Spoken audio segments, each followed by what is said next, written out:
Hi hello welcome to Vijaya kitchen. ఈరోజు మనం చూడపై taste చేసే రెసిపీ వచ్చేసి దోసకాయ స్వీట్ కర్రీ. షేర్ చేయండి, సబ్స్క్రైబ్ చేయండి, లైక్ చేయండి. కావాల్సిన ఐటమ్స్ చిన్న ఉల్లిపాయలు, పచ్చిమిరపకాయలు, దోసకాయ, ఇంకా మెంతులు.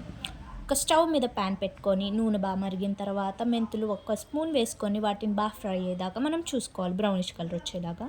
ఈ లోపల బెల్లం తీసుకొని ఆ బెల్లపు తురుకును మనం వేసుకోవాలి. పచ్చిమిరపకాయలు వేగిన ఆ నూనెలో వేసుకొని ఇంకా ఉల్లిపాయలను వేసుకొని బాగా మనం మిక్స్ చేసుకోవాలి బ్రౌనిష్ కలర్ వచ్చాక.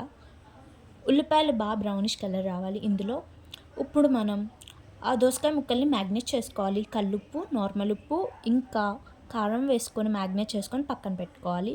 ఇంకా మనకి కావాల్సిన ఐటమ్స్ వచ్చేసి చింతపండు పులుసు, వాటిని తీసుకొని పక్కన పెట్టుకోవాలి. ఈ మ్యాగ్నేట్ చేసిన ముక్కలను ఆ ఉల్లిపాయల్లో వేసుకొని బాగా మనం మిక్స్ చేసుకోవాలి.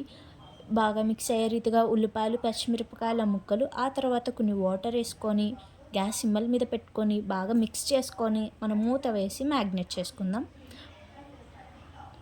ఇలాగా వాటర్ మొత్తం ఇంకిపోయిన తర్వాత ఇలా మొత్తం గ్రేవీ వచ్చాక చింతపండు పులుసుని యాడ్ చేసుకుందాం.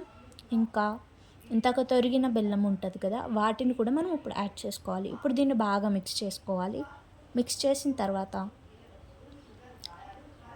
బెల్లపు తొరుకుని వేసుకొని దాన్ని కూడా బాగా మనం మిక్స్ చేసుకోవాలి. ఇప్పుడు దీని ద్వారా మనకి స్వీట్నెస్ అనేది కర్రీకి రాబోచున్నది. ఇప్పుడు పొయ్యిని సిమ్మల్ మీద పెట్టుకొని బాగా మిక్స్ చేసుకొని ప్లేట్ వేసి తీసేటప్పటికి మన curry ready. Thank you everyone.